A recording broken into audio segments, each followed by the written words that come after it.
Hi, welcome to my vlog di Australia. By the way, nama aku Bayu dan saat ini aku tinggal di Australia, lebih tepatnya di Swan Hill, small town di Victoria. Gue di sini kerja farm dan juga second jobnya itu di McDonald's. Ini gue lagi di taman gitulah ya. Ini adalah Murray River. Dan ini perbatasan antara Victoria di sini. Di seberang itu udah NSW, New South Wales. Ini gue lagi jogging lah gitu karena gue hari ini libur, tidak kerja.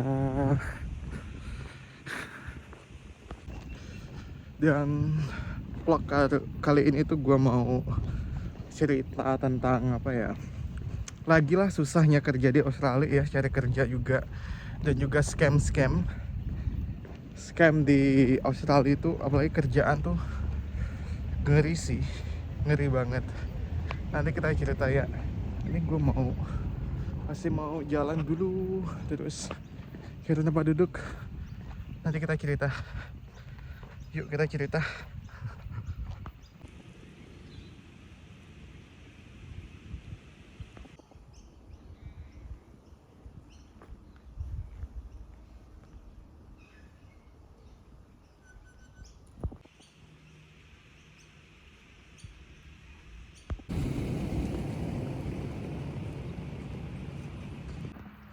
Hai, ini gue ada duduk. By the way, apa kabar semuanya? Dan apa ya, semoga kabar-kabaran baik-baik semua.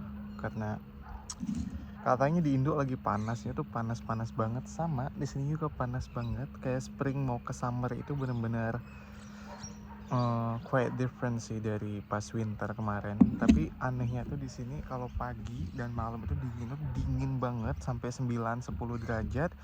Tapi kalau kalau siang itu sampai 30-32an gitu. Itu belum summer ya, masih spring. Kalau summer itu udah 40-an, 40-42 gitu. So, begitulah ya. Nanti gue akan cerita.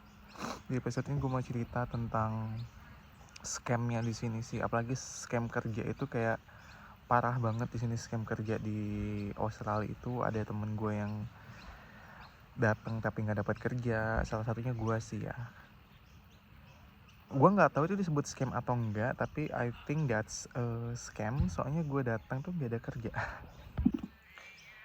Oke, gue mau cerita dari ceritanya gue dulu ya. Ini benar-benar gue ngalamin. Jadi kan as you guys know, gue tuh bulan kemarin, bulan 7, bulan 8 kan di Indo tuh, balik ke Indo karena something happen. Terus tapi bulan Agustus gue tuh udah stres, sudah mulai cari kerja di sini, udah kontak siapapun, udah apply online. Salah satunya mengkontak salah satu rekomen orang kontraktor yang di sini udah lama.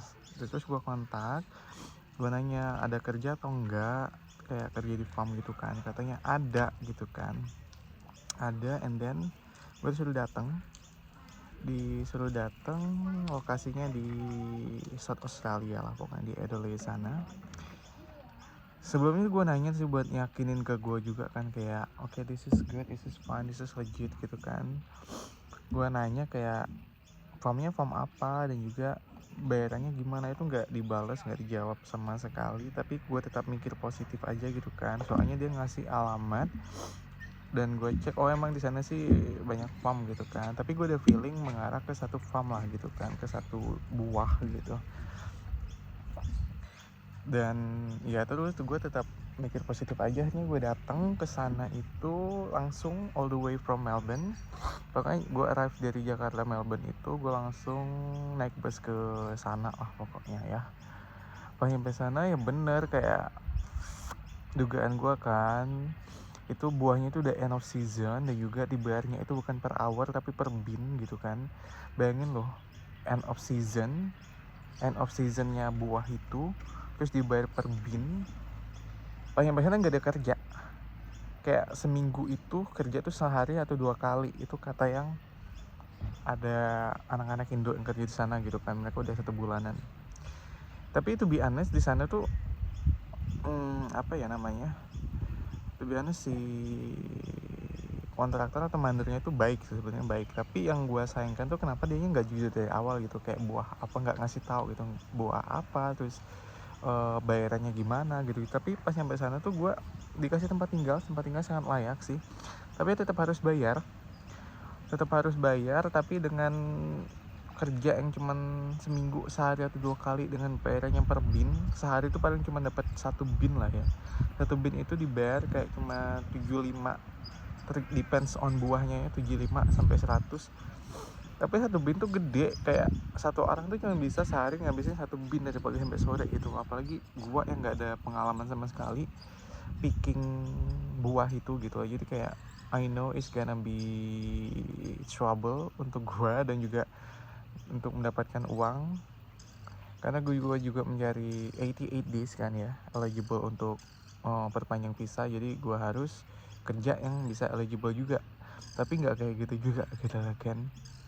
And then akhirnya gue memutuskan untuk move ke sini, ke Swan Hill, dengan drama juga sih sebenarnya, tapi ya selama ada usaha dan doa ya, dan sabar aja, pasti akhirnya alhamdulillah gue dapet job di sini gitu loh.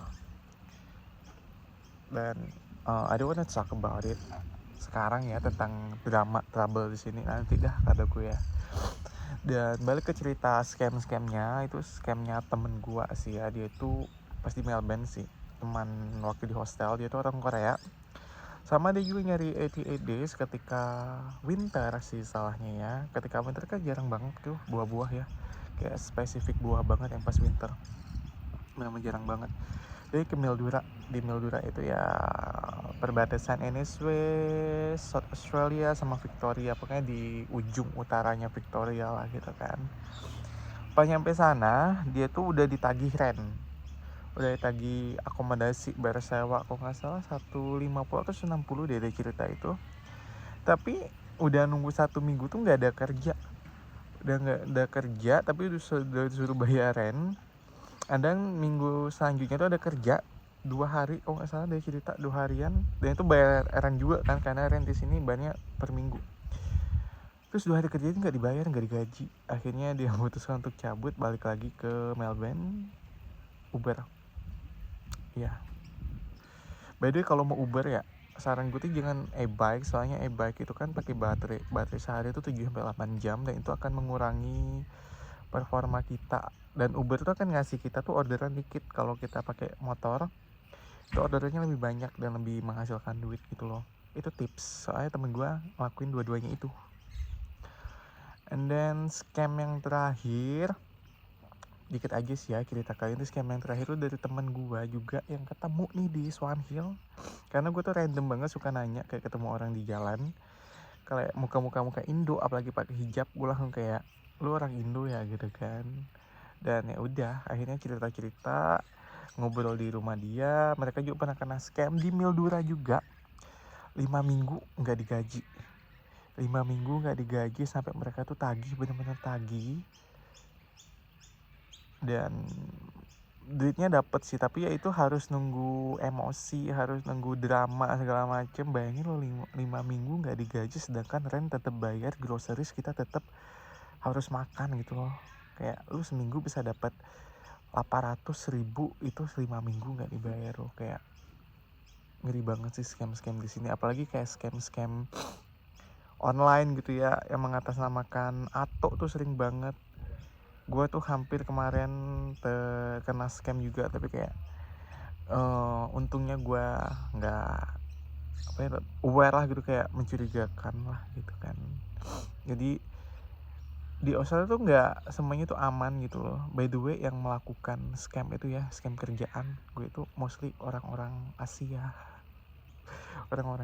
sih, dan serumpun kita inilah gitu kan.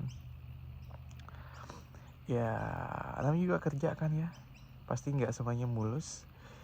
Dan by the way, gue kayak reminder kalian banget, ngasih tahu kalian banget kayak jangan jadiin video gue ini tuh patokan buat kalian buat takut ke Australia ataupun apalah gitu kan. Apalagi sampai kalian cuma terima yang baik-baiknya aja kayak di TikTok gitu. Kayak TikTok kan semuanya kan share semua yang baik-baik doang.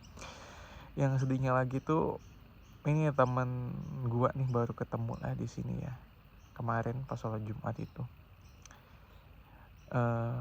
Mereka 1 bulan di Melbourne itu nganggur, nggak ada kerja, sedangkan mereka udah usaha, udah apply sana sini dan juga apply door to door juga, tapi tidak ada membuahkan hasil. Terus jalan akhirnya mereka melakukan Uber, tapi mereka pakai e-bike, tentu orderannya nggak terlalu banyak, apalagi Melbourne tuh udah padat banget sih kata gua. Better ke Adelaide sih, yang masih a quiet. Bisa lah karena saingan juga terlalu banyak, dan Adelaide juga terlalu masih dibilang sepi, nggak seramai Melbourne apalagi Sydney gitu kan. Lowongan banyak tapi saingan banyak gitu loh. Jadi ya siap-siap aja, saingan kita bukan negara kita Indo doang, tapi seluruh dunia gitu kan. Jadi mereka tuh 1 bulan nganggur, akhirnya pindah ke Swan Hill ini kayak mau mendapatkan farm job lah ya, dan juga 88 days. Tapi tetap karena ini peralihan dari spring, cuacanya tidak terlalu baik, jadi kayak untuk di buah itu perkembangannya kayak tumbuhnya tuh nggak cepet lah gitu kan ya, masih harus nunggu. Jadi ya mau nggak mau harus nunggu juga sih, entah mau di city mau di sini juga kerja harus nunggu. Kalau mau nyari kerja lain juga bisa kayak gua, plan lain kerja di McD dulu atau nggak ikut-ikut part time di lain, karena tiap hari butuh makan, butuh duit, jadi gue harus ada income gitu kan. Nah teman ini sampai yang 2 orang sampai bilang ternyata WHP tidak sebaik tidak seenak yang di TikTok. Kayak lu jangan jadi patokan, dan juga jangan nyari yang enak-enaknya tuang, dan juga jangan banget video gue ini jadi patokan buat kalian takut ke Australia. No, jadi kayak boleh kalian ambil, kayak harus waspada lah juga gitu kan, karena rezeki orang dan juga pengalaman orang tuh beda-beda ya. Belum tentu yang kalian lihat di TikTok yang influencer WHP lah bisa dibilang ya, influencer WHP yang di TikTok yang followernya udah banyak, mereka cuma nge-share yang enak-enaknya doang ya. Mungkin karena rezeki mereka kayak gitu, rezeki mereka tuh baik, jadi kayak minim pengalaman buruk ataupun mungkin nggak ada, jadi tidak ada yang untuk di-share, jadi yang di-share baik-baiknya doang. Jadi kayak ya jangan jadi patokan gua atau yang lain, jadi kayak lu harus yang ngejalanin sendiri gitu loh, like ya kayak gitu. That's life in Australia. Dan satu lagi, persiapan banget buat kalian yang baru-baru granted ya, termasuk temen gua nih, wajib banget siapin mental tuh bener-bener dibuat dibuat naik turun lah gitu, dibuat naik turun kayak bener-bener yang belum pernah dirasain ketika ngerantau masih di dalam negeri sendiri gitu. Kalau di sini bener-bener sangat berkecambuk lah kata gue ya. Ya itu doang sih cerita kita kali ini di episode kali ini. Semoga bisa membantu dan juga menjadi awareness buat kalian-kalian yang mau kesini, apalagi yang baru granted tuh kan pasti kayak semangat. Terus ngeliat konten-konten TikTok yang pada membagikan kerja enak, terus gaji gede. Ya bener, gajinya gede sih, tapi kerjanya kerja kasar, kerjanya tulang otot. Jadi yang belum pernah kerja kasar di Indo pasti akan kaget dan berasa banget capeknya di sini. Jadi semuanya harus disiapkan, mental, tenaga, apapun lah pokoknya. Ya begitu doang ya. Thank you so much for watching, dan I'll see you guys on the next video. Bye.